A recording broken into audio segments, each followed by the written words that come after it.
ഇന്ത്യയിൽ സ്ത്രീ സുരക്ഷ ശരിയായി ഫിക്സ് ചെയ്യണമെങ്കിൽ ബ്രസീലിനെ കണ്ടുപഠിക്കണം. എങ്ങനെയെന്നല്ലേ പറഞ്ഞുതരാം. അതിനുമുമ്പ് ഈ ചാനൽ ഒന്ന് ഫോളോ ചെയ്ത് വെക്കുക, വീഡിയോ പൂർണ്ണമായി കാണുക.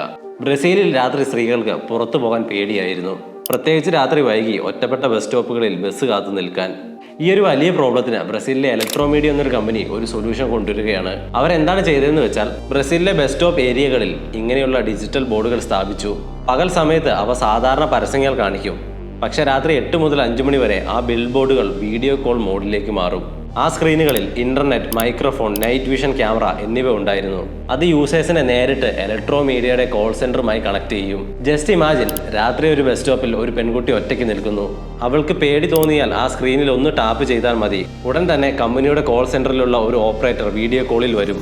ബസ് വരുന്നത് വരെ ആ വ്യക്തി അവരോട് സംസാരിച്ചുകൊണ്ട് കൂടെ ഉണ്ടാകും. ചുരുക്കി പറഞ്ഞാൽ ഒരു വിർച്വൽ കമ്പാനിയൻ പോലെ. ഇന്ത്യയിൽ ഇതുപോലുള്ള സ്മാർട്ട് സേഫ്റ്റി ഐഡിയാസ് വന്നാൽ വലിയ മാറ്റം ഉണ്ടാകില്ലേ? എന്താണ് നിങ്ങളുടെ അഭിപ്രായം? കമന്റ് ചെയ്യുക. ഈ വീഡിയോ കൂടുതൽ ആളുകളിലേക്ക് ഷെയർ ചെയ്യുക. ചാനൽ സബ്സ്ക്രൈബ് ചെയ്യുക. See you in next video.